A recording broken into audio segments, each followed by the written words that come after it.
जय श्री कृष्ण मित्रों, जय जय श्री सीताराम। आइए, स्वागत है हमारे सुमित ज्ञान यूट्यूब चैनल में सभी दर्शकों का। सभी दर्शकों से मेरी तरफ से जय श्री कृष्ण, जय जय श्री सीताराम। मित्रों, आज आप लोगों के समक्ष में ये बताने के लिए जा रहा हूं कि भगवान मर्यादा पुरुषोत्तम प्रभु श्री राम और सुग्रीव के भाई बाली के बीच में क्या संवाद हुआ, क्या बातें हुई। दोस्तों, बाली को पृथ्वी पर गिरते देख राम और लक्ष्मण उसके पास जाकर खड़े हो गए। जब बाली की चेतना लौटी और उसने दोनों भाइयों को अपने सम्मुख खड़े देखा तो वह कठोर शब्दों में बोला और बाली ने भगवान प्रभु श्री राम की ओर देखा और कहा, हे रघुनंदन, आपने छिपकर जो मुझ पर आक्रमण किया उससे आपने कौन सा गुण प्राप्त कर लिया, किस महान यश का उपार्जन कर लिया। यद्यपि तारा ने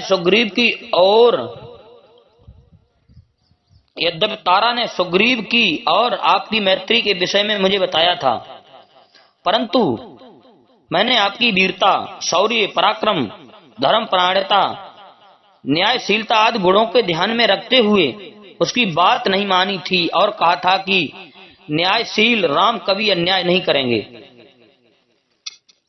आज मुझे ज्ञात हुआ कि आपकी मति मारी गई है। आप दिखावे के लिए धर्म का चोला पहने हुए हैं, वास्तव में आप अधर्मी हैं। आप साधु पुरुषों के वेश में एक पापी हैं। मेरा तो आपके साथ कोई बैर भी नहीं है, फिर आपने यह क्षत्रियों को लजाने वाला कार्य क्यों किया।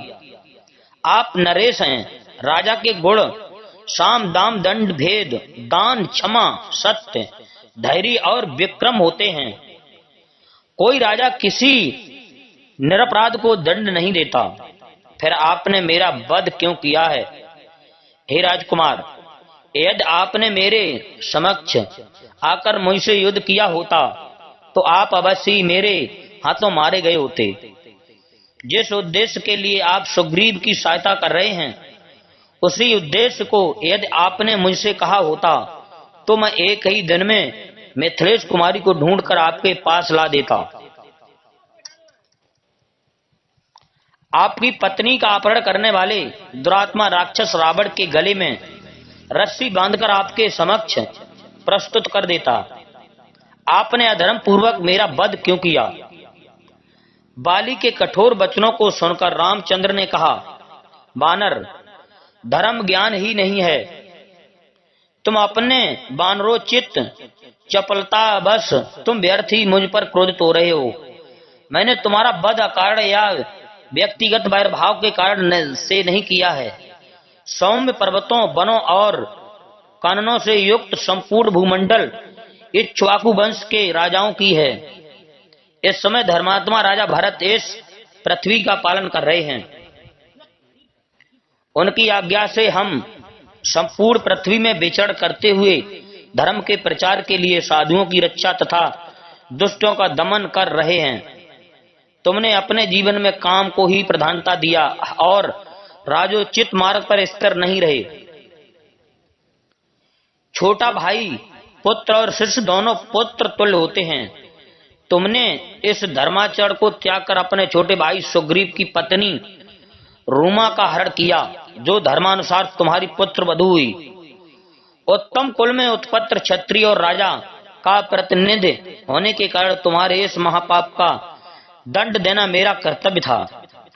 जो पुरुष अपनी कन्या, बहन अथवा अनुज वधू के पास काम बुद्धि से जाता है, उसका वध करना ही उसके लिए उपयुक्त दंड माना गया है।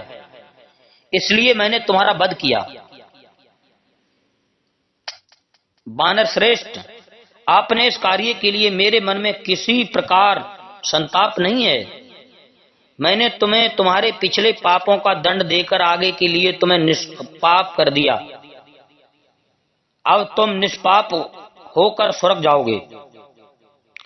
राम का तर्क सुन बाली ने हाथ जोड़कर कहा, हे राघव, आपका कथन सत्य है। मुझे अपनी मृत्यु पर दुख नहीं है। मेरा पुत्र अंगद मुझे अत्यंत प्रिय है और मुझे केवल उसी की चिंता है। वह अभी बालक है उसकी बुद्धि अभी परिपक्व नहीं हुई है, उसे मैं आपकी शरण में सौंपता हूं। आप इसे सुग्रीव की भांति ही अभय दें, यही आपसे मेरी प्रार्थना है। इतना कहकर बाली चुप हो गया और उसके प्राण पखेरु उड़ गए। जय श्री कृष्णा, जय जय श्री सीताराम। हमारे चैनल को सब्सक्राइब करें, लाइक करें और भी ज्ञानवर्धक वीडियो इसी प्रकार सुनते रहें, पाते रहें। जय श्री कृष्णा, जय जय श्री सीताराम।